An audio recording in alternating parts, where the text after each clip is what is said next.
Keep busting. Okay, first record today is very short. The sad, tragic tale of how I tried to take Lady Miss Keir out for dinner one night will have to be told some other time. Tonight's programme is devoted almost in entirety to our sod of the day, Martin Lewis. The full version of his interview with Peter Hamill crops up about 9:30. This is a snatch. Obviously on a story about transport policy, you wouldn't go so far as to examine what a road was.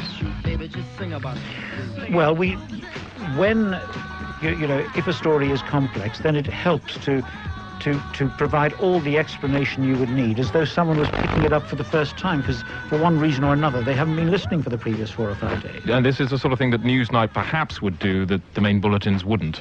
Oh, no, the main bulletins would as well. Explain what a road was. We would explain what a road was. All right, in today's Head Hinge, phone now if you want to take part in the Cow Quiz. There's a rare giveaway for the BBC. It's a cash prize, huge cash prizes at stake if you phone 071 637 4343. We've got a D-Day roundup from 1FM's News Banger team. The most moving ceremony for me, I don't know about you, was the procession of British and French women who selflessly obliged the American soldiers 50 years ago. Sometime around 4 o'clock on Sunday afternoon, they lay on their backs, waving their legs in the air and moaning the names, if they could remember. And a nice touch it was, too, to see that the soldiers' wives had given special dispensation for their husbands to take pleasure once again in these women, lest, God forbid, we or they forget. There's also a feedback tonight to prove that soliciting public opinion is the stupidest idea since hiring an entomologist to help you choose between the lesser of two weevils. Human prod-nose Peter Bainham has promised to raid the trash can of some celeb dinge. It looks like Glenn Close is in town tonight, so we'll be picking up on that about 10 to 10.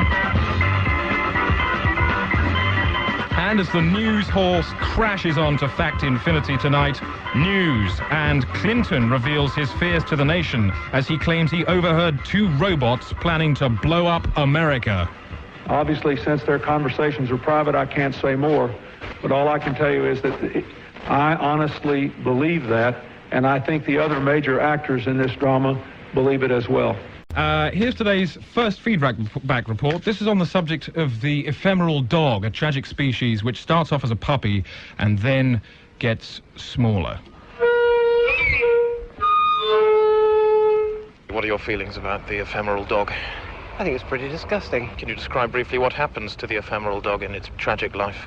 It appears to grow smaller as it grows older. It would fall out of its lead, wouldn't it? Oh, yes. It will blow away on a strong breeze? The whole thing becomes absurd in capital letters. What typeface do you think? Grotesque. What about the effect of an ephemeral dog on a child? Oh, I think it would be deadly. It would give him nightmares for the rest of his life, I should think. Might send him to an early grave. Send him to an asylum. And this is quite serious, isn't it? Oh, yes, I'm quite serious about it. As a rule of thumb, what would you say with the minimum size limit for a dog? Well, a lap dog for To lap. around about a foot long or something like that is adequate, I should have thought. Certainly not so small you could play tiddlywinks with it. No, certainly not. If you saw an ephemeral dog which had reached the final furlong of its wretched life, how would you comfort it as it faded? I think I would kill it. And as a memorial for the species, a few words. Jesus wept. Where's Olga? Mop, mop. Where's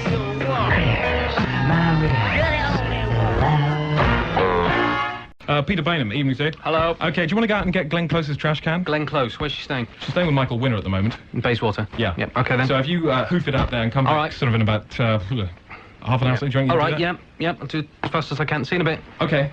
Cheers, man. So, D-Day week it's been, and here is a roundup of D-Day week from 1FM's Jack Bowyer. He's one of the chief reporting staff at 1FM News Banger. It's been a week crammed with the kind of dribbling emotion on which great news is built. Pretty emotional, really. Remembering all those people there so long ago. Good friend, good comrades. Sad. Very sad. But it's also been a week of revelations, not least about the man who sat on top of every order to blow up Germans, Winston Churchill, whose hands-on approach sometimes led to scenes more embarrassing than a burp in a cathedral. Churchill, quite without warning, seized my pistol and shot off down the tunnel. Brigadier Audrey Salt was gobsmacked by the Prime Minister at the inspection of an underground tunnel from Salisbury to Berlin, down which a huge gun was meant to be fired, killing Hitler and his evil henchmen. The inspection drew to a close, and Churchill, quite without warning, seized my pistol and leapt aboard a motorcycle and shot off down the tunnel. And it was only quite by chance that T. Lawrence saw this and gave chase on his philosophy to catch him, which he did. Then he emerged from the tunnel some 5 hours later with Churchill somewhat subdued. Then there was the suppressed scandal of the bombs placed in London chimneys between the wars, designed to blow the city to pieces in the event of an invasion. Civil servant Duncan Cogg showed me how in the Blitz as a PR coup, Churchill detonated many of these, ensuring world sympathy for Britain, while causing 85% of the damage himself. He simply had to press this button, any of these buttons, and he could launch a rocket from its place in the chimney. It would fly up to its zenith, about 1,000 feet above the house, and then plummet back to the earth and destroy the house and everything around it for a radius of 500 meters. I guess it must have blown everything to pieces. It was, they were called Newton's car suites, and they, by God, were they effective. And on D-Day itself, when, as Private Clyde Fortnight recalls, Churchill insisted on landing with the troops at Peacock Beach and took part in a battle that was 10 gallon weird. The Landcraft came right up to the beach, and we disembarked, and then we saw them across the dunes, silently. Must have been about 2,000 black men, black African natives with their tribal costume, just slowly coming across the dunes. Was no menace. They're slowly moving towards us. And then Churchill quite suddenly grabbed a pistol. "Shoot them all," he said. "They shouldn't be there." And he shot them all. Just part of the catalogue of craziness that characterized the war effort of the cigar-sucking Supremo with the spherical head. The man who won the war because while Hitler was making the sign for paper, he made the sign for scissors. Thrusting deep inside the news whore. News Bang FM. This is a clip of the man who was voted by Radio 4's audience to be the best user of English in this country. Enoch Powell. Not here. It is unthinkable it would not be here, because to get rid of it would be... An elephant without a trunk is unthinkable. But sometimes... It isn't an elephant. You say that it would not be a nation if it didn't have a monarch. It wouldn't be an elephant. So a country, Britain without a monarch would not be nation. Would not be Britain. It's like Ayrton Senna for the best use of cruise control, isn't it? That's Enoch Powell and his use of English, which won him the vote by Radio 4's listeners for the best user of English in this country. You say that if the monarchy was not here, it is unthinkable it would not be here, because to get rid of it would be... An elephant without a trunk is unthinkable. But sometimes... It isn't an elephant. You say that it would not be a nation if it didn't have a monarch. It wouldn't be an elephant. So a country, Britain without a monarch would not be nation. Would not be Britain. This isn't an elephant, it's a CD. From David Byrne.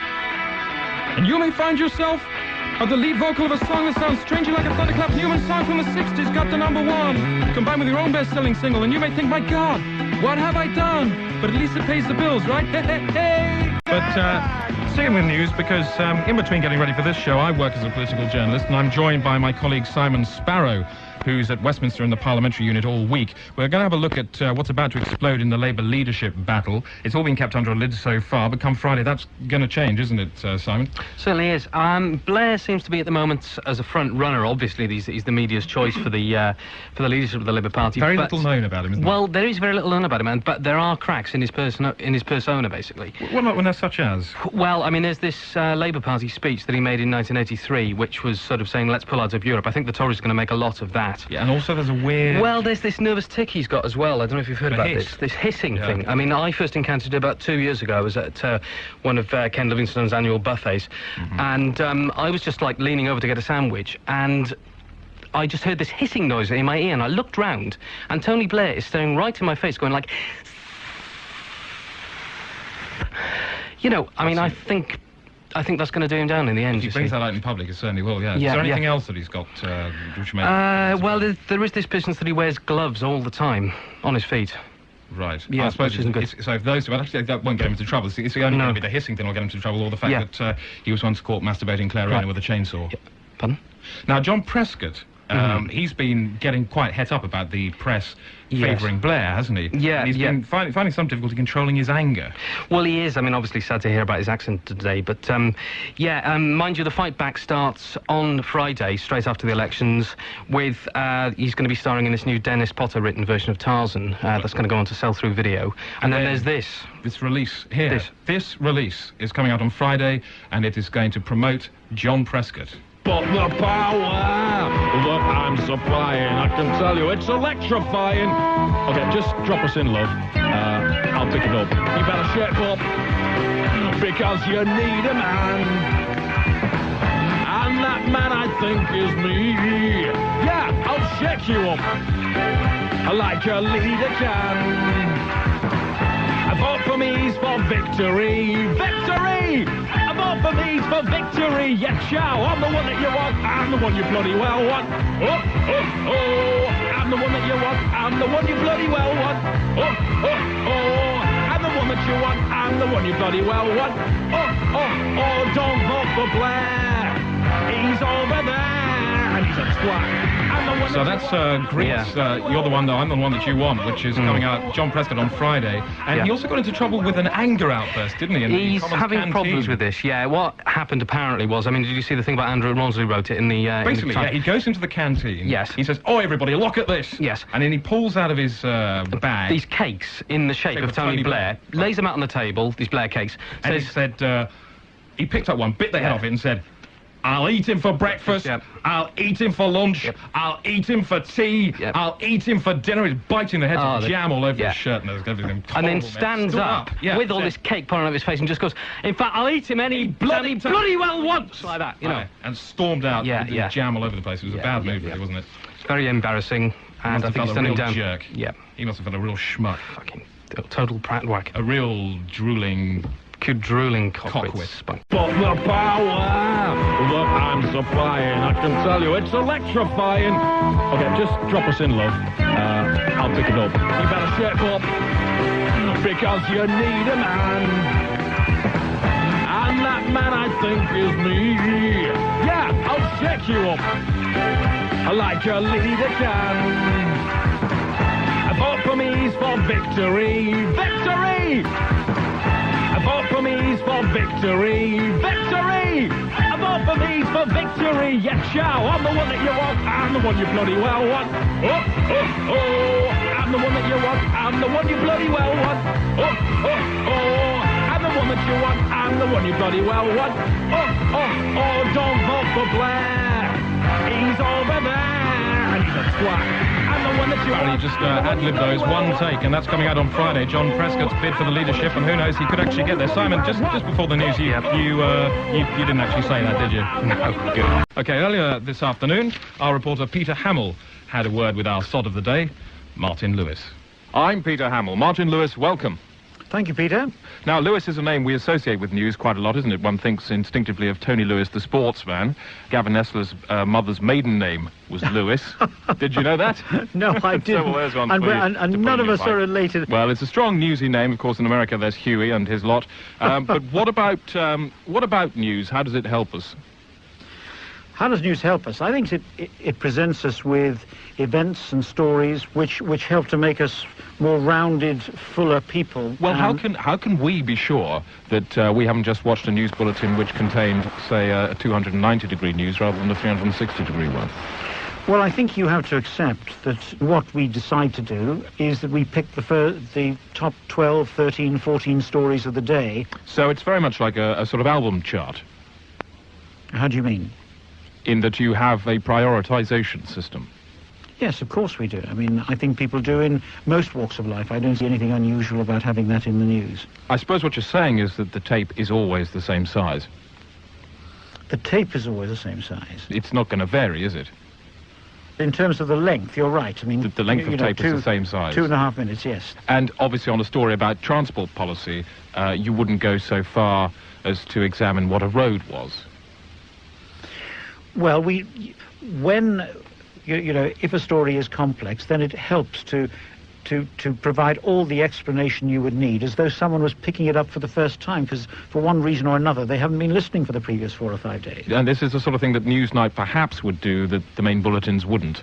Oh no, the main bulletins would as well. We would explain what a road was. We would explain. Yep. We would explain what a road was. Now, this is a book aimed at showing young people what to do. Particularly impressed here with the cross-referencing in the book. Who thought of that?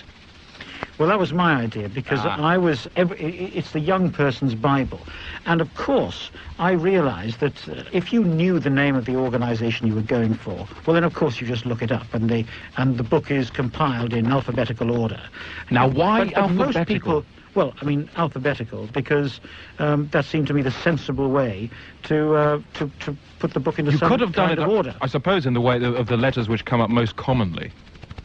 Well, no, I mean, I mean, we're all used to working with dictionaries and thesauruses and even telephone directories, and alphabetical order is, a perfectly natural way of doing things. I suppose we take it for granted, but is it? Oh, yes, I think so, except, and this is why I put in the different categories that you're talking about, except when you don't know the name of the organizations offering the opportunity that you as a young person might want. Hence the cross-referencing. Hence the cross-referencing, a special category section, so it's very easy and quick for you to get to those opportunities. And nail them down in a kill. Sure. Now, could you just take us through the cross-referencing system and how exactly it works? All right. Well, let's take a general area of interest. Photography. Okay. Photography. You would probably home in on. Let me just have a look. Yeah. You would. It could be sport and leisure. Well, let me just test it. Okay. Well, first of all, you would look under F. It may not be an actual photographic organization. Right, so there's no actual photographic organization. Is this cross-referencing now? Yes, this is the cross-referencing now. Yep. It's not under there. It's under... something else. Further educational training and vocational training. I would suspect that if people were looking for a career in photography, that there would be something there. Film and TV, The Way In. No. 197. And this is cross-referencing now. Yeah, absolutely. Yep, brilliant. I mean, this is the whole point, that it doesn't there are work. 500 organizations represented here, and it doesn't work. Some of them are quite wide in their embrace, in their remit. And the great thing actually is that while you're using the cross-referencing system, you can skim through and find out about things that you didn't actually know about. Kibbutz Volunteer, right. Ockenden Venture, I see here, the Sean Ryder Foundation. Sure. That might be quite fun for young people, I suppose. Yeah, sure. The second half of Peter Hamill's interview with Martin Lewis. Now, with this book, you are vying for attention in the mind of youngsters. How do you feel about the fact that you are taking on, for example, the new wave of cartoons? Well, I mean, I don't think it's a matter of taking them on. I think it's a matter of, because hopefully it won't be a choice for youngsters between the new wave of cartoons and my book. I'm wondering what about this book is going to lead them in your direction when they are drip-fed, some may say, by the Baby Killers, MR Spaz Christ, or MTV's Black Transvestite Gangster Dogs. Well, I think hopefully when they're finished with all that kind of stuff, which I suspect some of them do very quickly, certainly the kind of youngsters I'm talking about, that they would actually get out there and be aware that this book is around. That's the key, actual awareness. Well, that's great. These books are doing the rounds, but up against that you have thousands of kids turning up to see comedians like Homicide Cocker, whose act involves inflating life rafts inside dead dogs. I mean, you clearly get an enormous kick out of talking about all this. If I said to you McDonald's, what would that bring to mind? Fast food. Right, and so lots of kids go in there. Well, I can tell you... Do they? Well, all their parents, and all their parents. And all their parents. Yeah, and I would... Before breakfast, before lunch, before tea, and I'll get up the next morning before dinner. What a guy. Okay, Peter, spill that stuff out. We'll play the cow quiz in 30 seconds, or minutes time, but let's just riffle through Glenn Close's trash can. And you got this without any trouble? Yep. Okay, let's hand round some of the booty. Right, here you go. What you got there? Look. What? Giraffe nappies. Oh, no. Yeah, I've got about 4 of those. Oh, they're revolting. What's this? Lot of chewed-up batteries. Right. Got a good old go at those. Remember, these are fruit breeding experiment kit.